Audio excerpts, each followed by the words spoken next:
एक फिजिकली आणि mentally fit body sexually attractive का असते?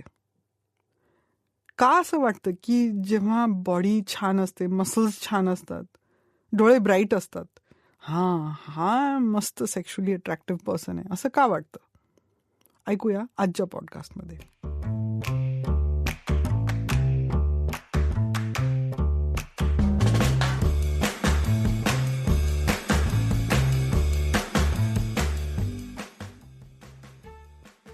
स्त्रियांचं आरोग्य, त्यातून त्यांचं लैंगिक आरोग्य, ह्याच्याबद्दल समाजामध्ये खूप समज आणि गैरसमज आहेत. ह्या गोष्टींबद्दल संवाद साधणं, मनमोकळेपणाने बोलणं आणि चर्चा करणं ही खूप गरज आहे. याच उद्देशाने मी वी फॉर वजायना हा पॉडकास्ट सुरू केला आहे. मी डॉक्टर नीलिमा देशपांडे, मी गायनेकोलॉजिस्ट आणि सेक्शुअल मेडिसिन कन्सल्टंट आहे. आज माझ्यासोबत आहेत Niranjan Medhekar, CEO of sounds great. शारीरिक तंदुरुस्ती, मानसिक स्वास्थ्य आणि लैंगिक आरोग्य हे सगळं सोबत जातं का? म्हणजे जर तुम्ही फिजिकली फिट असाल तर तुम्ही सेक्शुअली पण अट्रॅक्टिव्ह आणि ॲक्टिव्ह असता का? याविषयी या एपिसोडमध्ये आपण चर्चा करणार आहोत. थोडक्यात शारीरिक तंदुरुस्तीमुळे लैंगिक तंदुरुस्ती पण सुधारते का? तर डॉक्टर, पहिला प्रश्न आहे की फिजिकल फिटनेसमुळे लैंगिक समाधानातही वाढ होते, सेक्शुअल सॅटिस्फॅक्शनमध्ये? आपण पूर्वी एक एपिसोड असा केला होता जिथे आपण फिजिकल नीड्स आणि सायकोलॉजिकल नीड्स बद्दल बोललो होतो. पण फिटनेस हा एक वेगळा विषय आहे. एक बेसिक फंक्शनल अबिलिटी असते, फंक्शनल फिटनेस, आणि दुसरी जी असते जी फिजिकल फिटनेस किंवा शरीर असं सुडौल बनवायच्यासाठी जे आपण व्यायाम करतो, ट्रेनिंग, फिजिकल ट्रेनिंग, हा एक वेगळा विषय असतो. तर सिम्पल जे फंक्शनल फिटनेस असतं तो एक सपोज एका रेंजमध्ये एक लोअर मार्जिनला ठरतो, आणि ह्याच्या अपर मार्जिनला असतं जे फिटनेस किंवा जे बॉडी मोल्डिंग आपण ट्रेनिंग करून करतो. मे बी जिम आहे, वेट ट्रेनिंग आहे, एरोबिक ट्रेनिंग करून जेव्हा आपण एक हायर लेवलचं फिटनेस, एन्ड्युरन्स ट्रेनिंग जेव्हा करतो, ते एक वेगळ्या लेवलचं फिटनेस असतं. तर आपण जरी बेसिकली जरी फिट असलो, अगदी लोअर लेवलला, म्हणजे अगदी मिनिमम, बेअर मिनिमम जे रेकमेंडेड आहे वर्ल्ड हेल्थ ऑर्गनायझेशन किंवा जे सेक्शुअल हेल्थ ऑर्गनायझेशन म्हणतात, BMI इंडेक्स जर तुमचा आहे तेवढा पाहिजे तेवढा आहे. BMI हा खूपच आता आपण धरत नाही. BMI एक हेल्थचं रिफ्लेक्शन म्हणून आपण वेस्ट सकम्फरन्स धरतो. वेस्ट सकम्फरन्स आणि ऍक्टिव्हिटीच्या दृष्टीने वर्ल्ड हेल्थ ऑर्गनायझेशनने म्हणले कमीत कमी 30 minutes moderate intensity 5 days a week हे मिनिमम आहे. म्हणजे तुम्हाला बेअरली जर तुमची ऍक्टिव्हिटी, हार्ट हेल्थ मेंटेन करायची असली तर एवढी ऍक्टिव्हिटी तुमच्या शरीराची गरज आहे. आता ते 30 मिनिटं तुम्ही सलग करता का डिवायडेडमध्ये करता, एवढी फ्लेक्सिबिलिटी त्यांनी तुम्हाला दिली आहे. आता हे गृहीत धरायला हरकत नाही की जी मिनिमल ऍक्टिव्हिटी आहे ही कुठलीच गोष्ट एनहान्स करत नाही, हे तुम्हाला चालू ठेवते. ही चालू ठेवायची मिनिमम रिक्वायरमेंट आहे. म्हणजे हो बाबा, मी उठू शकतो, माझी दिवसभराची बेसिक कामं करू शकतो आणि घरी जातो आणि व्यवस्थित झोपू शकतो, बेसिक माझं पचन वगैरे चालू शकतं, बेसिक फॅमिलीसाठी जे काय कमवायला लागतं तेवढं मी करू शकतो, बेसिक मेंटल ऍक्टिव्हिटी मी करू शकतो. आता ह्याच्यावरती जेव्हा तुम्हाला परफॉर्मन्स एन्हान्स करायचं असतं, मध्ये ते फायनान्शियल आहे, तुमच्या कामामध्ये आहे, तुमचे रिलेशनशिप ऑप्टिमायझेशन आहे, सेक्शुअल फंक्शन ऑप्टिमाइज करण्यासाठी तुम्हाला ह्याच्यापेक्षा जास्त एफर्ट घेणं गरजेचं ठरतं. मग त्याच्यामध्ये काही जे मार्कर्स असतात हेल्थचे, म्हणजे आपण हॉर्मोनचे मार्कर्स असतात किंवा आपले मेटाबॉलिक मार्कर्स असतात किंवा वेस्ट सकम्फरन्स असते, ते एक महत्त्वाचं मार्कर आहे की तुम्ही किती फिट आहात. तुमच्या शरीरामध्ये अनवॉन्टेड चरबी किती प्रमाणात आहे, तुमच्या हार्टवरती किंवा लिव्हरवरती परिणाम करणारी, हे तुमच्या पोटाच्या घेरावरती ठरतं. आणि आपण पूर्वी पण बोललेलो आहोत की स्त्रियांमध्ये 32 इंच आणि पुरुषांमध्ये 36 ते 38 इंच, ह्याच्यापेक्षा कमी असणं गरजेचं आहे. मग BMIचा प्रॉब्लेम कुठे येतो की BMI हा वेट आणि हाईटशी रिलेटेड आहे, पण आपल्याला हेही माहिती आहे की चरबीचं वजन, तितक्याच प्रमाणाचं चरबीचं वजन आणि तितक्याच प्रमाणाचं मांसाचं वजन, हे जेव्हा आपण करतो तर त्या आकारामध्ये खूप फरक आहे. म्हणजे एकाच BMIचे 2 प्रकारचे व्यक्ती असू शकतात. एक जो व्यक्ती खूप स्थूल आहे आणि त्याचं फिटनेस एकदमच बेकार आहे, त्याचं पण सेम BMI असू शकतं. आणि दुसरा व्यक्ती जो खूप मस्क्युलर आहे, त्याच्यावरती चरबी नाहीये, पण त्या दोघांचं वजन सारखं आहे आणि हाईट सारखी आहे. तर फंक्शनली ऑप्टिमल कोण आहे, तर जो व्यक्ती मसल बिल्डिंगवाला आहे त्याचं फंक्शनिंग जास्त ऑप्टिमल असणार आहे आणि सेक्शुअली सुद्धा तो जास्त परफॉर्म करू शकणार आहे कम्पेअर्ड टू स्थूल व्यक्ती. ओके. ह्याचा अर्थ काय होतो की आपण जेव्हा फिजिकल फिटनेसकडे लक्ष देतो, त्याचे जे मार्कर्स असतात त्याच्यामध्ये आपल्या बॉडीचे बोन डेन्सिटी, आपले मसल स्ट्रेंथ कशी आहे, आपलं एन्ड्युरन्स किती आहे, आपलं कार्डिओव्हॅस्क्युलर फिटनेस किती आहे, त्याच्यामध्ये आपलं चरबीचं प्रमाण किती आहे आणि ते कुठे लोकेटेड आहे, ह्या सगळ्या गोष्टींचा समावेश असतो. जसं जसं आपण म्हातारे होतो त्याच्यामध्ये काही फॅक्टर्स अजून ॲड होतात. फॉर एक्झाम्पल आपण त्याला स्पॅशियल फिटनेस म्हणतो. म्हणजे ज्या व्यक्तीचं फिजिकल फिटनेस आणि डोळ्याचं आणि कोऑर्डिनेशनचं फिटनेस इतकं चांगलं असतं की तो 360 डिग्रीजमध्ये काय काय चाललंय ह्याचा अवेअरनेस ठेवून रिस्पॉन्ड करू शकतो. फॉर एक्झाम्पल हे आपण पूर्वी एका ऑस्टिओपोरोसिस अशा एपिसोडमध्ये घेतलं होतं की रस्त्यामध्ये खड्डे आहेत, ते खड्डे अवॉइड करून चालता येणं न पडता, किंवा कोणी रस्त्यात येता जाता धक्का मारला तर तोल न लूज करणं, ह्याच्यासाठी ज्या मसल्सची ऍक्टिव्हिटी लागते, फंक्शनल फिटनेस लागतं, ते जसं जसं आपलं वय वाढतं त्याची गरज जास्त पडते. मग ते फंक्शनल फिटनेस मेंटेन करण्यासाठी कधी कधी फक्त जिम जाणं पुरत नाही. एक 300 एक व्हरायटी लागते त्या फिटनेसला बिल्ड करण्यासाठी. लहानपणी ते फिटनेस जास्त ट्रेन करावं लागत नाही, कारण की ते ऑलरेडी इनबिल्ट असतं. ती जी फ्लेक्सिबिलिटी असते, जी अलर्टनेस असते, ऍक्टिव्हिटी असते, आपण गृहीत धरतो यूथमध्ये. जसं आपलं वय वाढतं तसं आपल्या डोळ्याचं फंक्शनिंग, कानातल्या जे गोष्टी आपल्याला बॅलन्स ठेवायला मदत करतात त्या गोष्टीचं फंक्शनिंग, आपल्या नर्व्सचं फंक्शनिंग, आपल्या हार्टचं फंक्शनिंग, आपले मसल्स किती स्ट्रॉंग आहेत, आपले जॉईंट्स किती फ्लेक्सिबल आहेत, हे चेंज होत जातं वयामुळे. आणि प्लस आपली जी लाईफस्टाईल असते, खाणं पिणं, सेडेंटरीनेस, ह्या सगळ्या गोष्टींचा त्याच्यावरती इफेक्ट होत असतो. अजून एक इफेक्ट असतो की तुम्ही फिजिकल फिटनेस करण्यासाठी जी ऍक्टिव्हिटी इन्क्लूड करता ती तुम्ही दिवसभरात इन्क्लूड करता का दिवसा एकदा संपवता. म्हणजे for example same fitness level असलेला जो व्यक्ती असतो, फॉर एक्झाम्पल तेच वेट आहे, तेच वेस्ट सकम्फरन्स आहे, तीच मसल ऍक्टिव्हिटी आहे, पण पहिला व्यक्ती आहे तो सकाळी 40 मिनिटं ते 1 तास जिममध्ये घालवतो आणि खूप डायटिंग करतो आणि 12च्या नंतर काही खात नाही आणि असं करतो आणि व्यवस्थित झोपतो, blah blah blah blah blah. दुसरा व्यक्ती आहे तो तेच करतो, सकाळी 40 मिनिटं जिममध्ये असतो, पण तो दर तासाला काहीतरी करतो. तो इधर पुशअप्स करतो, पुलअप्स करतो, स्क्वॉट्स करतो, जिनेवर खाली चढतो, दर तासाला दर 2 तासाला शरीराला कॉन्स्टंटली हलवत असतो, कोर एक्सरसाइजेस, तो कोर स्ट्रेंथनिंग ऍक्टिव्हिटी करत राहतो, वेगवेगळे आसनं जे आपल्याला योगासनामध्ये शिकवले जातात ते बॉडी पॉस्चर मेंटेन करणं, त्याच्यामध्ये जे मसल्स असतात त्याला ऍक्टिव्हेट करत असतो जाणीवपूर्वक. तर त्याचं जे फिटनेस आहे, सेक्शुअल फिटनेस ऑल्सो पहिल्या व्यक्तीपेक्षा खूप चांगला असणार आहे, जरी दोघे फिट असले तरी सुद्धा. राईट. ह्याचा अर्थ काय होतो की फिजिकल फिटनेस ही गोष्ट फक्त जिममध्ये जाऊन अचीव करण्याची नसते, तर ती मानसिकतेवरती अवलंबून असते. आपली ॲटिट्यूड काय आहे आपल्या फिजिकल फिटनेसकडे, त्याच्याकडे जेव्हा आपण बघतो तेव्हा त्याच्यापाशी आपण कॉन्स्टंटली एंगेज्ड असतो. आपण कायम चांगलं पॉस्चर ठेवतो, आपण कायम पोट आत धरतो, आपण कायम एक्सरसाइज करायचं, मुवमेंट करायचे ऑपॉर्च्युनिटीज बघतो. म्हणजे जिथे जमेल तिथे चालत जातो, जिथे जमेल तिथे स्क्वॉट करतो, जिने चढतो. ह्या गोष्टींना आपण फिटनेसचं सबस्टिट्यूट समजत नाही, तर आपण एक इंटिग्रल पार्ट समजतो आपल्या एव्हरीडे आयुष्याचं मेंटेनन्ससाठी. मग अशा व्यक्तीचं जे सेक्शुअल फिटनेस असतं ते इतर व्यक्तींपेक्षा बेटर असतं. तर ते का असतं, तर नंबर 1 जे आपल्या जेनिटल्सला ब्लड सप्लाय लागतो तो कॉन्स्टंट असतो ना. तो फक्त तुम्ही 40 मिनिटं जिममध्ये केले म्हणून नसतं. त्याची फिटनेस मेंटेन करण्यासाठी जी वॅस्क्युलर फिटनेस असते ती रेग्युलर मुवमेंटनी जी होत असते, ती वॅस्क्युलर फ्लो इम्प्रूव्ह करण्यामुळे असते. दुसरं म्हणजे एक लिम्फॅटिक, आपल्या सिस्टममध्ये एक लिम्फॅटिक सिस्टम नावाची सिस्टम असते जी शरीरातला जो कचरा, घाण, मेलेले सेल्स, इतर गोष्टी सिम्प्लिफाईड व्हर्जनमध्ये गोळा करतं आणि नंतर येऊन आपल्या सर्क्युलेशनमध्ये ते करून ते सगळे टॉक्सिन्स किंवा जे वेस्ट असतं ते एलिमिनेट करायला मदत करतं. तर तुम्ही फक्त सकाळी 1 तासच व्यायाम केला तर ती लिम्फॅटिक ऍक्टिव्हिटी बाकीच्या दिवसामध्ये स्टॅग्नंट राहत असते. त्यामुळे कॉन्स्टंट ऍक्टिव्हिटी असणं, रेग्युलरली ऍक्टिव्ह ठेवणं त्या मसल्सला, आणि त्या लिम्फॅटिक सिस्टमला म्हणजे मसल्स किंवा व्हॅल्व्ज नसतात जसं आपल्या व्हॅस्क्युलर सिस्टमला असतात. मसल्सची ऍक्टिव्हिटीच एक रिक्वायरमेंट असते जी त्या लिम्फला पंप करते.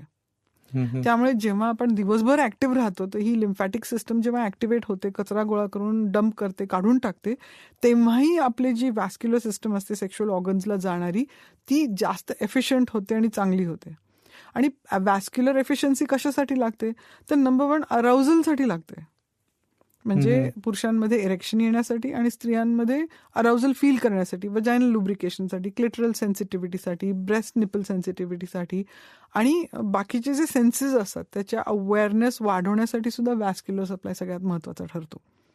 व्हॅस्क्युलर सप्लायमध्ये ब्रीदिंग तितकं महत्त्वाचं असतं. म्हणजे जेव्हा तुम्ही अशा प्रकारचं एक्सरसाइज करता ज्याच्यामध्ये तुम्ही लांब लांब श्वास घेता आणि तुमच्या शरीरामध्ये जास्त ऑक्सिजन तुम्ही घेऊ शकता, तुमचे लंग्सचं फंक्शन चांगलं असतं, तुमचं डायफ्रॅमचं फंक्शन चांगलं असतं, तुमचं पोट जास्त करून रिकामं ठेवता, त्याच्याबरोबर तुम्ही पेल्विक फ्लोअरचा व्यायाम पण करता, तेव्हा जे ब्लड फ्लोची एफिशियन्सी असते ती जास्त असते. फॉर एक्झाम्पल आपण स्थूलतेबद्दल बोललो किंवा लाईफस्टाईलबद्दल बोललो, आज तर खूप प्रमाणात आपल्याकडे जेवण खाणं इतकं इझिली अवेलेबल आहे की तोंडाला कुलूपच लागत नाही. बरोबर. आपण एका मीलमधनं दुसरं स्नॅक्स, म्हणजे उठलं की चहा प्यायला की नाश्ता खाल्लं की मग काहीतरी आफ्टर नाश्ता म्हणलं की मिड मॉर्निंग ब्रेक म्हणलं की जेवणाच्या आदली ॲपेटायझर, मग ॲपेटायझर झालं की जेवण झालं की डिझर्ट झालं की चहा कॉफी झालं की मग बिस्किटाचा ब्रेक, मग तो ब्रेक झाला की घरी आल्यावरती काहीतरी चरायला पाहिजे म्हणून चिवडा हे ते, मग जेवणाच्या आधी मग काहीतरी फळ खाल्लं गेलं पाहिजे, मग जेवण केलं पाहिजे, मग रात्री झोपायच्या वेळेला दूध घेतलं पाहिजे. असं करत करत तोंडाला कुलूपच नसतं. तर ह्या माणसाची आतडे कॉन्स्टंटली फुल असतात. मग तिथे ना मुवमेंट असते, ना रेस्ट असते डायजेस्टिव्ह सिस्टमला, ना डायफ्रॅमचं मुवमेंट असतं, ना लंग एफिशियंट असतात, ना एलिमिनेशन एफिशियंट असते.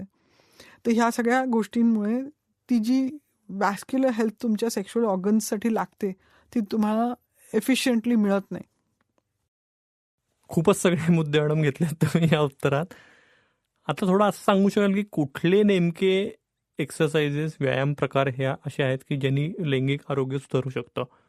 म्हणजे आता मेन जर आपण हे केलं डिफरन्सिएशन की स्ट्रेंथ ट्रेनिंग आहे, कार्डिओ आहे, तर यातले कुठले एक्सरसाइजेस? 2 प्रकारे ह्याचं उत्तर देता येईल. नंबर 1, ऍक्च्युअल सेक्शुअल ऍक्टिव्हिटीसाठी तुम्हाला कसल्या प्रकारचं फिटनेस लागतं. बरोबर. आणि नंबर 1 आहे की तुम्हाला ओव्हरऑल बॉडीच्या ऑर्गन्सचं फिटनेस कसं मेंटेन करायचं, म्हणजे तुम्हाला सेक्शुअल फिटनेस मिळतं. आता सेक्शुअल ऍक्टिव्हिटीसाठी जर तुम्ही फक्त झोपूनच मॅस्टरबेट करणार नसलं तर तुम्हाला काही फारशा फिटनेसची गरज नाही. पण जेव्हा तुम्हाला पार्टनर बरोबर सेक्शुअल ऍक्टिव्हिटीमध्ये एंगेज करायचं असतं आणि त्याच्यामध्ये तुम्हाला व्हरायटी हवी असते, एक्साइटमेंट हवं असतं, अराउझल हवं असतं, तर ह्याची गरज नाही की तुम्हाला खूप कॉम्प्लिकेटेड पोझिशन झाल्या पाहिजेत. म्हणजे ते काय सेक्शुअल जिम्नॅस्टिक्स करायला पाहिजे ह्याच्यासाठी फिटनेस नको आहे. पण कमीत कमी तुम्हाला तुमचे जॉईंट्स फ्लेक्सिबल आहेत ना, दुखत नाहीत ना, तुम्ही कम्फर्टेबली वेगळ्या पोझिशन्सला अडॉप्ट करू शकता, तुम्ही क्विकली एका पोझिशनमधनं दुसऱ्या पोझिशनमध्ये मूव्ह करू शकता, तुमच्या शरीरामध्ये इकडे तिकडे उगीच खूप दुखतंय, इकडेच पूल आला, इकडेच टेन्शन आलं, मग न कळतच दुसऱ्या दिवशी खूप पाठ दुखली, असे इफेक्ट्स तुमच्यावरती होत नाहीत. एवढं बेसिक तुमचं फंक्शनल फिटनेस पाहिजे तुमच्या जॉईंट्सचं, लिगामेंट्सचं, मसल्सचं, की तुम्ही सेक्शुअल ऍक्टिव्हिटीच्या वेळेला तुमच्या बॉडीला एन्जॉय करू शकता, तुमच्या बॉडीच्या मुवमेंटला एन्जॉय करू शकता. आता हे आपण गृहीत धरतोय की फिजिकली फिट स्त्री आणि पुरुष प्रॅक्टिस करतात, पण अशा पण कंडिशन्स आहेत की जिथे त्या कपलला काहीतरी प्रॉब्लेम असतो, ऑलरेडी फिजिकल इश्यूज असतात, सर्जरी झालेली असते, खूप ओबेसिटी असते, किंवा मे बी ॲक्सिडेंट्समुळे किंवा दुसऱ्या कारणांमुळे काहीतरी डिसेबिलिटी असते. आपण डिसेबिलिटी रिलेटेड सेक्शुअल ॲक्टिव्हिटीबद्दल बोलत नाही आहे, कारण की त्याच्यामध्ये वेगवेगळे ॲडॅप्टेशन्स शक्य असतात की त्या डिसेबिलिटीला घेऊन सुद्धा सेक्शुअल ॲक्टिव्हिटी कशी करायची, हा आपला एक वेगळा चर्चेचा डायरेक्शन आहे. ह्या एपिसोडमध्ये आपण जे नॉर्मली फिट कपल्स आहेत, ज्यांना डिसेबिलिटी नाही आहे किंवा ज्यांना बाकी फिजिकल व्याधी नाही आहेत, ह्यांच्याबद्दल बोलतोय की फिजिकल फिटनेस तुमची सेक्शुअल परफॉर्मन्सला एन्हान्स करू शकतं. कारण की तुमची बॉडी तुमच्या ॲक्टिव्हिटीला कंप्लेन करत नसते. नंतर की अरे जे आपण मागच्या वेळेला जे केलं ना ते नको करायला ना, ते फारच त्रासदायक होतं. असे कॉमेंट्स न येण्यासाठी तुम्हाला ॲक्च्युली तुमची बॉडी लवचिक, फ्लेक्सिबल आणि डायनॅमिक ठेवणं गरजेचं असतं. तर जेव्हा तुम्ही ट्रेनिंग करता, तुमचं ट्रेनिंग पण त्या गोष्टींना इन्क्लूड करणं गरजेचं असतं. फॉर एक्झाम्पल, एक पेशंट माझे सांगत होते की मी जिमला खूप जातो, पण माझ्या लक्षात आलं की मी जितकं जास्त जिम प्रॅक्टिस करतो तितके जास्त माझे मसल्स टेन्स झालेत. मग म्हणलं ठीक आहे, मग तुझा ट्रेनर कोण आहे? तर ट्रेनर माझा वेट ट्रेनिंगच करवतो, बाकी तो नाही करवत काही. मग ह्या माणसाने जाऊन एक वेगळा क्लास लावला, फ्लेक्सिबिलिटी ट्रेनिंगचा क्लास, ज्याच्यामध्ये योगासनं पण इन्क्लुडेड होते, पिलाटेस इन्क्लुडेड होतं, मसल मॅसाज कसं करायचं इन्क्लुडेड होतं, फोम रोलिंग कसं करायचं इन्क्लुडेड होतं. अशा सगळ्या ॲक्टिव्हिटीजनी काय झालं की त्याचे जे टेन्स मसल्स होते ते लेंथन कसे करायचे हे पण तो शिकला. मग त्यामुळे ॲक्च्युली त्याचं जे वेट ट्रेनिंग होतं ते जास्त इफेक्टिव्ह झालं मसल बिल्डिंग, फ्लेक्सिबिलिटी, डायनॅमिझमसाठी. आणि मग त्याला लक्षात आलं की जेव्हा ते सेक्शुअल ॲक्टिव्हिटीमध्ये एंगेज करायचे तेव्हा तो जास्त रिलॅक्स्ड होता. ह्याचा अर्थ काय आहे की जेव्हा आपण व्हरायटी इन्क्लूड करतो आपल्या मसल ट्रेनिंगमध्ये किंवा स्ट्रेंथ ट्रेनिंगमध्ये किंवा कार्डिओव्हॅस्क्युलर फिटनेसमध्ये, त्यावेळेला आपण क्विकली रिलॅक्स होऊ शकतो, क्विकली अराउजही होऊ शकतो. तर दोन्ही गोष्टी महत्त्वाच्या आहेत. जेव्हा तुम्ही क्विकली रिलॅक्स होऊ शकता मनाने आणि शरीराने, तेव्हा पण तुमची सेक्शुअल ॲक्टिव्हिटी जास्त एनहान्स होते. तेव्हा कारण का तुमची रिसेप्टिव्हिटी वाढते, तुमचे अराउजल सिग्नल्स रेकग्नाइज करायचे, सेन्स करायचे, तुमची सेन्सिटिव्हिटी जी असते ती वाढते. आपल्या पार्टनरकडे बघायचा जो दृष्टिकोन असतो, अप्रिसिएशनचा जो दृष्टिकोन असतो तोही वाढतो. सेक्शुअली अट्रॅक्टिव्ह राहणं हे प्रत्येक इंडिव्हिज्युअलचं ची रिस्पॉन्सिबिलिटी असते. कुठल्या कपल रिलेशनशिपमध्ये आपल्या बॉडीला टेक फॉर ग्रांटेड नका, ते सोडून द्यायचं, जाऊ दे आता पोरं झाली ना, जाऊ दे आता ढेरी निघाली तरी चालेल, कसेही कपडे घातले तरी चालेल, कसंही शरीर ठेवलं तरी चालेल. तर ही सेक्शुअल अनअट्रॅक्टिव्हनेस खूप घातक असते लॉंग टर्म रिलेशनशिप्समध्ये. तर स्वतःला फिट ठेवणं अपिअरन्स वाईज सुद्धा आणि फंक्शन वाईज सुद्धा हे ह्या एक्सरसाइजेसनी होतं. तर स्ट्रेंथ ट्रेनिंगचं recommendation approximately 2 to 3 times per week असतं. मग त्याचं जे इंटरप्शन असतं त्याच्यामध्ये कार्डिओ आहे, म्हणजे रनिंग, स्विमिंग, जॉगिंग, स्किपिंग अशा ज्या ॲक्टिव्हिटीज असतात ते तुमच्या कार्डिओव्हॅस्क्युलर फिटनेसला मेंटेन करतात. प्लस इंटरप्टेड काही ट्रेनिंग असतात जे तुमचे मसल्सला लेंथन करतात. त्याच्यामध्ये योगा आहे, पिलाटेस आहे, फोम रोलिंग आहे, असे वेगवेगळे ट्रेनिंग्ज आहेत. मग सायकोलॉजिकल फिटनेससाठी सोमॅटिक वर्कआउट्स पण आहेत, जे तुम्हाला तुमच्या इमोशन्स आणि फिलिंग्सशी कोरिलेट करायला देतात. म्हणजे मी जे शिकवते ना, मैपाडम, कर्लकट्टाई, त्याच्यामध्ये हे सगळ्या गोष्टींचं ट्रेनिंग आहे. स्ट्रेंथ पण आहे, सायकोलॉजिकल फिटनेस पण आहे, कार्डिओव्हॅस्क्युलर फिटनेस आहे, मसल लेंथनिंग आहे, स्ट्रेंथनिंग आहे, फंक्शनल फिटनेस आहे, आणि ती मार्शल आर्ट्स आहे. जे मार्शल आर्ट्स ट्रेनिंग करतात त्यांना ह्या गोष्टी फॅमिलियर असतात. आणि आपल्याला हेही माहिती की जे मार्शल आर्ट्स ट्रेनिंग असतं त्यांचा रिस्पॉन्स टाईम खूप फास्ट असतो. तो तुम्हाला सेक्शुअल ॲक्टिव्हिटीमध्ये पण मदत करतो, ह्याच कारणासाठी की तुम्ही पटकन मेंटली रेग्युलेट होऊन रिलॅक्स होऊ शकता. आणि तितकंच तुम्हाला जेव्हा एक्साईट व्हायचं असतं तेव्हा तुम्ही रेग्युलेट करून एक्साईट होऊ शकता. तर या दोन्ही गोष्टींचा खूप महत्त्व असतो सेक्शुअल फिटनेसमध्ये. सो मॅडम, आपण मागच्या एपिसोडमध्ये ही प्रीमॅच्युअर इजॅक्युलेशनबद्दल बोललो किंवा आत्तापर्यंत आपण वेगवेगळ्या सेक्शुअल एलिमेंट्सविषयी बोललेलो आहे. तर ठराविक लैंगिक समस्यांवर पण व्यायामामुळे आराम हा मिळू शकतो का? म्हणजे तुम्ही ॲक्टिव्ह असलात फिजिकली तर. ॲक्च्युली आपण व्यायामाला किंवा फिटनेसला आयसोलेशनमध्ये न घेणं हे पण तितकंच महत्त्वाचं आहे. सो आपण एक फाउंडेशनल फिटनेस आहे हे अस्युम करूया. फॉर एक्झाम्पल की तुम्ही तुमचं ब्रेथवर्क ऑप्टिमाइज केलं आहे, तुमचं हायड्रेशन ऑप्टिमाइज केलं आहे, तुमचं सनलाईट एक्सपोजर ऑप्टिमाइज केलं आहे, तुमचं स्लीप ऑप्टिमाइज केलं आहे, तुमची रिलेशनशिप छान आहे, कम्युनिकेशन मस्त आहे.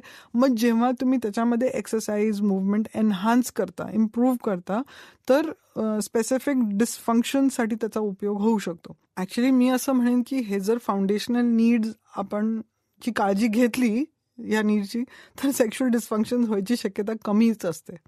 मेन प्रॉब्लेम डिस्फंक्शनचा एक सिम्पटम असतात ते रिलेशनशिप क्वालिटीचे.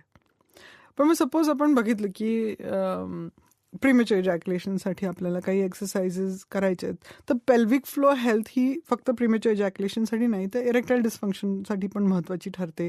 ऑर्गॅझमिक म्हणजे बायकांना ऑर्गॅझमिक होण्यासाठी ठरते, वजायनल हेल्थसाठी महत्त्वाची ठरते, क्लिटरल हेल्थसाठी महत्त्वाची ठरते. त्यामुळे जे व्यायाम कोअर स्ट्रेंथ आणि पेल्विक फ्लोअर हेल्थला इम्प्रूव्ह करतात त्या पेल्विक फ्लोअरला स्पॅस्टिक असण्यापासून थांबवतात. म्हणजे पेल्विक फ्लोअर रिलॅक्सेशन आणि कॉन्ट्रॅक्शन दोन्ही कन्सिडर करतात. कोअर स्ट्रेंथ, आपले स्पायनल कॉर्डचं स्ट्रेंथ, पॉस्चरवरती काम करतात. हे सगळे व्यायाम त्या डिस्फंक्शनच्या उपयोगी पडतात. मग काही फोकस व्यायाम आपण एनिवे शिकवतो. मॅस्टरबेटरी एक्सरसाइजेस असतात दोन्ही स्त्रियांसाठी आणि पुरुषांसाठी, आणि त्याच्यामध्ये आपण पेल्विक फ्लोअर एक्सरसाइजेस इन्क्लूड करतो. हे सांगताना सुद्धा हे खूप महत्त्वाचं सांगणं असतं की तुम्ही जनरल फिजिकल ऍक्टिव्हिटी इम्प्रूव्ह करणं महत्त्वाचं आहे. मग त्याच्यामध्ये त्या पर्सनचा बिगिनिंग पॉईंट काय आहे त्याच्यापासून सुरुवात करावी लागते. ज्या माणसाला 16 तास फक्त खुर्चीतच बसून सवय आहे, त्यांनी कमीत कमी दिवसातनं 3 वेळा 10-10 मिनिटं चालायला जाणं ही एक सुरुवात आहे. मग चालण्यापासून जिने चढणं उतरणं ही एक नेक्स्ट स्टेप असते. मग मे बी तो त्याचे फायदे बघायला लागतो आपल्या फिटनेसचे. मग तो थोडं ब्रेथवर्क ॲड करतो. मग तो थोडंसं मी आता ट्रेनर लावू शकतो, मला आता जिने व्यवस्थित चढायला लागले. आणि जसं जसं तो त्याची फिटनेस ऑब्झर्व करायला लागतो तसं तसं त्याचं सेक्शुअल परफॉर्मन्स ऑटोमॅटिकली इम्प्रूव्ह होत असतं. उलट आपण एका एपिसोडमध्ये हार्ट डिझीजच्या एपिसोडमध्ये म्हणलेलं आहे की हार्टची सर्जरी किंवा बायपास किंवा काही झाल्यानंतर हार्ट असोसिएशनचे काही फिटनेस क्रायटेरिया आहेत. कारण काही खूप लोकांना भीती वाटते की आपण आता सेक्स करायचं का नाही. सेक्स पण एक एक्सरसाइज असा, सेक्सरसाइज म्हणतात त्याला. सेक्स केलं तर आपण मरून जाऊ का, परत हार्ट अटॅक येईल का. तर काही बेसिक फाउंडेशनल फिटनेस त्याच्यामध्ये आपण सांगतो की हो, तुम्ही दर 2 जिने व्यवस्थित कम्फर्टेबली चढू शकत असलात तर तुम्हाला इंटरकोर्समध्ये पार्टिसिपेट करायला काय हरकत नाही. तुमचा हार्ट तेवढा लोड हँडल करू शकतो. आता खूप लोक काय करतात, ते इंटरनेटवरती जातात आणि बघतात म्हणजे सेक्स म्हणजे एक्सरसाइज आहे, इतके कॅलरीज बर्न होतात, म्हणजे एवढा एक्सरसाइज पुरे. ॲक्च्युली उलट आहे. तुमचं एक्सरसाइज तुमच्यासाठी प्लेजरेबल असावा, एंगेजिंग असावा, अराउजिंग असावा, रिवॉर्डिंग असावा. त्याच्याकरता तुम्हाला बाकीच्या बॉडीची फिटनेस बिल्ड करणं गरजेचं असतं. त्यामुळे फक्त एक्सरसाइजवरती थांबू नये की मी रोज सेक्स करतो, मी तर खूप फिट आहे, हे गृहीत धरू नये. कारण की ते फिटनेस संपायला वेळ लागत नाही, एका डेकेडमध्ये तो संपतो. म्हणजे 30पासून 40ला पोहोचला की तुमचा एक्सरसाइजचा फिटनेस जातो. राईट. सो मग व्यायामामुळे हार्मोनल बॅलन्स आणि लिबिडोवर पण परिणाम होतो. ऍब्सोल्युटली. आणि हे आपल्याला बरेच वर्ष माहिती आहे की आपले जे मसल्स आहेत ते पण हॉर्मोन्स प्रोड्यूस करतात. वेलनेसचे, हॅपीनेसचे, ते सगळे हॉर्मोन्स, आपले सगळं शरीर एकमेकांशी खूप कनेक्टेड असतं. आपण जेव्हा व्यायाम करतो किंवा मूव्ह करतो आपल्या शरीराला अशा पद्धतीने ज्याच्यामध्ये आपल्याला आनंद मिळतो, आपल्या ब्रेनला पण ते मेसेजेस जातात ना की आज तुम्ही आनंदी आहात, सगळं छान चाललंय तुमचं, बघा तुमची बॉडी किती छान आहे, म्हणजे तुम्ही किती छान फिट राहू शकता, तुम्ही सक्सेसफुल इंडिव्हिज्युअल आहात हे आयुष्य जगण्यासाठी. हे आपण मेसेज जेव्हा स्वतःला देत असतो ते ऑटोमॅटिकली अपलिफ्टिंग असतं आणि आपले मसल्स पण त्यात सहभागी असतात. तर जेव्हा आपला मूड अपलिफ्टेड असतो, आपले मसल्स आपली साथ देत असतात, आपला हार्ट आपली साथ देत असते, त्यावेळेला जे आपले हॉर्मोन्स असतात ते ऑटोमॅटिकली रेग्युलेटेड असतात. स्ट्रेस हॉर्मोन्स कमी झालेले असतात, आपले सेक्शुअल हॉर्मोन्स बेटर फंक्शनिंग असतात, त्याचे जे टार्गेट ऑर्गन्स असतात त्याची सेन्सिटिव्हिटी चांगली असते. आणि पर्टिक्युलरली आजच्या काळामध्ये आपण बोलतोय आपल्यासारख्या देशामध्ये जे डायबिटीस आणि हायपरटेन्शनचं कॅपिटल आहे, व्यायामामुळे इन्सुलिन सेन्सिटिव्हिटी इम्प्रूव्ह होते. म्हणजे इन्सुलिनचं जे काम आहे ग्लुकोजला मसल्समध्ये ड्राईव्ह करणं, ते बर्निंग म्हणजे एनर्जी प्रोड्यूस करण्याचं जे त्याचं काम आहे, किंवा इतर हॉर्मोन्सच्या बरोबर इंटरॅक्ट करून आपल्या मसल्सला, आपल्या वेगवेगळ्या ऑर्गन्सला जे न्यूट्रिशन लागतं ते पोचवणं आहे. ह्या सगळ्या फॅक्टर्सचं जेव्हा एन्हान्समेंट होत असते ते व्यायामाने होत असते, मुवमेंटनी होत असते. जे लिम्फॅटिक सिस्टम एफिशियंट होते, आपले जे लिव्हरचं फंक्शन एफिशियंट होत असते, आपलं कार्डिओव्हॅस्क्युलर फिटनेस जे एफिशियंट होत असते, त्या सगळ्याचा एकमेकांमध्ये एक कॉन्व्हर्सेशन असतं जे अपलिफ्टिंग असतं, जे पॉझिटिव्ह असतं, जे रेग्युलरायझिंग असतं. त्यामुळे आजच्या काळामध्ये जी हॅबिट झाली ना की आपण बैठा करायचं आणि काय माहिती का मला ना थायरॉइड डिटेक्ट झाले बाबा, ते आपण त्याच्या गोळ्या घ्यावे लागणार. हो, कारण काय तुम्ही बाकी कशाकडेच लक्ष दिलं नाही ना. तुम्ही ना तुमच्या स्ट्रेसकडे लक्ष दिलं, ना तुमच्या एन्व्हायरमेंटल टॉक्सिन्सकडे लक्ष दिलं, ना तुम्ही तुमच्या डाएटकडे लक्ष दिलं. तुम्ही कुठून तुमचं फूड ऑर्डर करा, कसं खाता. जे लोक कायम बाहेर खाण्यावरती अवलंबून असतात ते नुसते 10 दिवस जरी त्यांनी बाहेर खायचं बंद केलं तरी त्यांच्या फंक्शन आणि परफॉर्मन्समध्ये एनहान्समेंट असते. त्यांच्या मसल्स आणि जॉईंट्सच्या फ्लेक्सिबिलिटीमध्ये फरक असतो, त्यांच्या स्किन टेक्स्चरमध्ये फरक असतो, त्यांच्या डोळ्याच्या ब्राईटनेसमध्ये फरक असतो. जर 10 दिवसामध्ये एवढा फरक दिसू शकतो, जर तुम्ही कन्सिस्टंटली तुमचे हॅबिट्स इम्प्रूव्ह केले, तुमचा व्यायाम इम्प्रूव्ह केला, तर तुम्हाला किती फरक जाणवेल. हे ऍब्सोल्युटली आपली बॉडी इतकी मॅजिकल आहे, तर उठता बसता ह्याचं अप्रिसिएशन किती करावं ते कमीच आहे. इतक्या फास्ट रिस्पॉन्ड करते. मॅडम, हे सगळं आपण जे बोलतोय की सेक्शुअल हेल्थ इम्प्रूव्ह होते का एक्सरसाइजमुळे, तर मेनोपॉज हा पण एक क्रुशल टप्पा असतो बायकांच्या आयुष्यामध्ये. तर मेनोपॉजला ओव्हरकम करण्यात एक्सरसाइज कसा रोल प्ले करतो? हा बायकांसाठी पण महत्वाचा आणि पुरुषांसाठी पण महत्वाचं आहे. कारण की पुरुषांचं पण जसं 40शीत जातात तसं तसं त्यांचं पण टेस्टोस्टेरोन डिक्लाइन होत असतं, तसं तसं त्यांचं फिटनेस पण डिक्लाइन होत असतं. बायकांमध्ये ते जास्त ऑब्व्हियसली दिसतं, कारण काय स्त्रियांच्या शरीरामध्ये इस्ट्रोजन कमी होत असतं आणि एकूण टेस्टोस्टेरोनचं जे प्रमाण असलं स्त्रियांमध्ये जरी असलं तरी ते पुरुषांच्या कम्पॅरिझनमध्ये कमी असतं. त्यामुळे जेव्हा स्त्रिया मेनोपॉजमधनं जात असतात त्याने हे हॉर्मोन्स हळूहळू कमी होत असतात. स्त्रियांमध्ये एक्सरसाइज न केल्याचे परिणाम जास्त दिसतात कम्पेअर्ड टू मेन. एक वेळ पुरुषांनी सपोज एखाद दिवशी वर्कआउट नाही केलं, थोडंसं हलगर्जीपणा केला आणि त्यांनी परत सुरू केलं, तर परत त्यांना मसल बिल्डिंग एफिशियंटली करता येतं. ऑब्व्हियसली तो ब्रेक जास्त नसावा. एक रेग्युलॅरिटी, एक कन्सिस्टन्सी जोपर्यंत असते तोपर्यंत एखाद दिवशी इकडे तिकडे ब्रेक झाला, एखादा सपोज काही इंजुरी झाली त्यामुळे जर ब्रेक झालं तर पुरुष जास्त क्विकली रिकवर होऊ शकतात व्यायाम परत सुरू केल्याने. स्त्रियांमध्ये काय होतं की ते हॉर्मोन डिक्लाइन प्रोग्रेसिव्ह असतं आणि टेस्टोस्टेरोनचं प्रमाण कमी असल्यामुळे जरी त्यांनी व्यायाम केला आणि सपोज त्यांच्यामध्ये ब्रेक घडला तर त्या मसलला रिकवर करणं स्त्रियांना जास्त डिफिकल्ट जातं.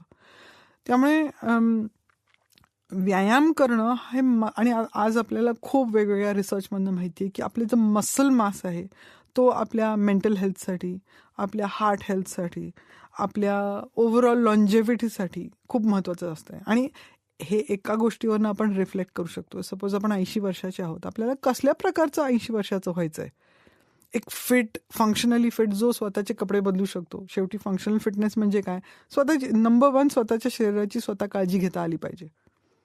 आपल्याला बाथरूम टॉयलेटला जाता आलं पाहिजे, तिकडनं उठून बाहेर व्यवस्थित कपडे आवरून येता आलं पाहिजे, त्याच्यासाठी मदत नाही लागली पाहिजे, लिकिंग नाही पाहिजे, स्टूल्स लीक नाही झाले पाहिजेत, इनकॉन्टिन्यन्स नाही पाहिजे, आपली मेमरी टकटकीत पाहिजे, आपल्याला आपले जे फायनान्सेस आहेत किंवा आपले जे रोज लागणारे जे ॲक्टिव्हिटीज आहेत त्याच्यामध्ये आपल्याला एंगेज करता आलं पाहिजे, आपल्याला जे आवडतात त्या सोशल ॲक्टिव्हिटीजमध्ये आपल्याला सहभागी होता आला पाहिजे. त्या वयामध्ये आपल्याला ज्या ज्या गोष्टी आपल्या हॉबीज असतील ते एन्जॉय करता आल्या पाहिजेत, कॉन्व्हर्सेशन्स एन्जॉय करता आल्या पाहिजेत. तर ही जी फिटनेस आहे ती मेंटेन करण्यासाठी जे जे लागतं त्याच्यामध्ये सगळ्यात प्रायमरी आहे हे मसल मास आहे. त्याच्यामध्ये आपल्या थाईजचे मसल्स, बटक्सचे मसल्स, पाठीचे मसल्स, आर्म्सचे आणि शोल्डर्सचे मसल्स क्रिटिकल रोल प्ले करतात. कारण काय, ते आपल्या पॉस्चरसाठी खूप महत्त्वाचे असतात. आपल्या जे आपण चुकून पडलो तर पडून उठण्यासाठी जे मसल्स रिक्वायर्ड असतात त्या मसल्सची स्ट्रेंथ मेंटेन करणं खूप गरजेचं असतं. तर जेव्हा आपण मेनोपॉज किंवा अँड्रोपॉजबद्दल बोलतो तेव्हा ह्या गोलच्या दृष्टीने आपण बोलत असतो. आता साहजिक आहे, आपण ह्या गोलच्याकडे जेव्हा एक्सरसाइज करत असतो आणि आपण फिटनेसकडे परस्यूट मेंटेन करत असतो, आपलं सेक्शुअल फिटनेसही त्याच्यामध्ये इन्क्लुडेड असतं. पर्टिक्युलरली स्त्रियांमध्ये फिजिकल फिटनेस हे डायरेक्टली कॉरिलेटेड आहे त्यांच्या ऑर्गॅझमिक फिटनेसची. आणि आपल्याला माहिती की मेनोपॉजमध्ये जेव्हा स्त्रिया ऑर्गॅझमिक राहतात तेव्हा त्यांचं हॉर्मोन बॅलन्स जास्त इझिली रेग्युलेट होत असतं. इस्ट्रोजन डेफिशियन्सी जे परिणाम असतात मूडवरती किंवा फिजिकल स्ट्रेंथवरती किंवा अराउझलवरती किंवा लिबिडोवरती ते आपल्याला कमी प्रमाणात दिसून येतात.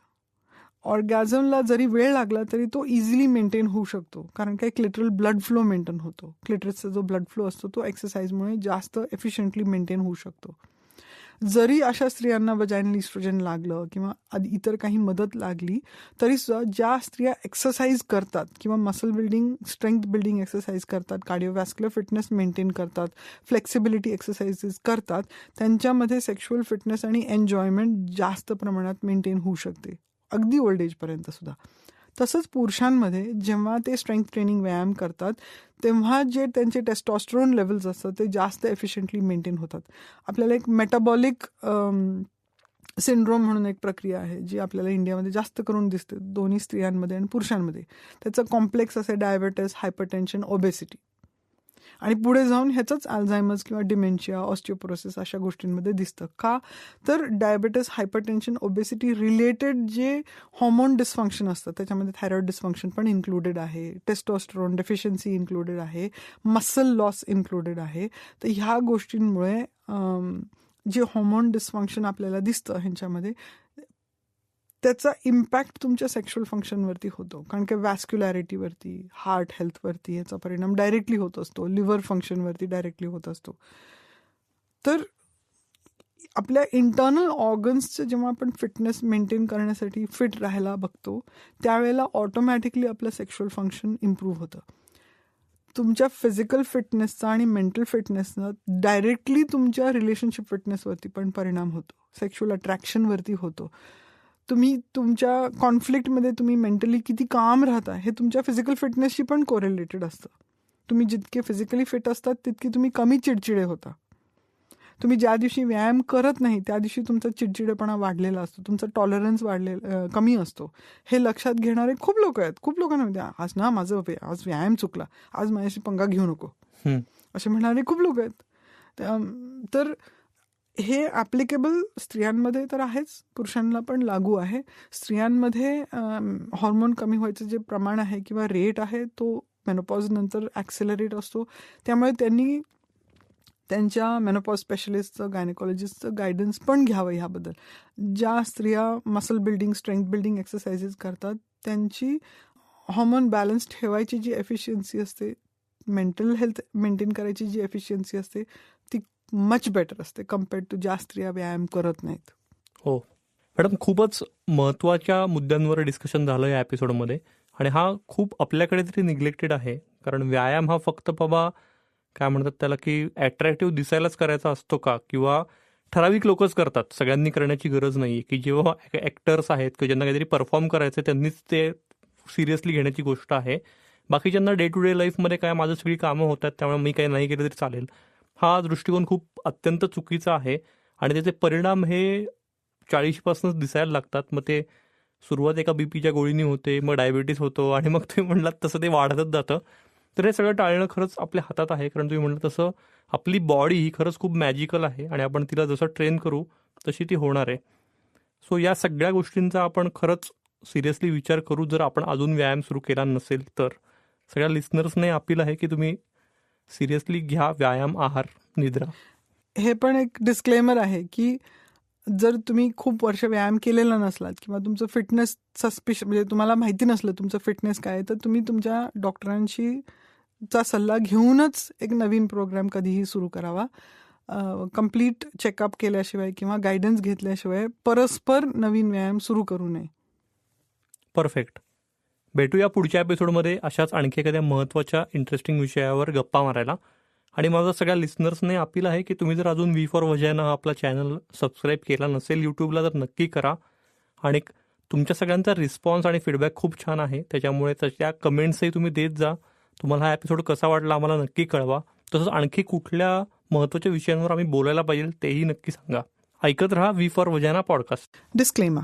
This podcast is for general information purposes only. It does not constitute the practice of medicine, nursing, or other professional healthcare services, including the giving of medical advice. No doctor-patient relationship is formed. The use of this information and the materials linked to this podcast is at the user's or listener's own risk. The content on this podcast is not intended to be a substitute for professional medical advice, diagnosis, or treatment.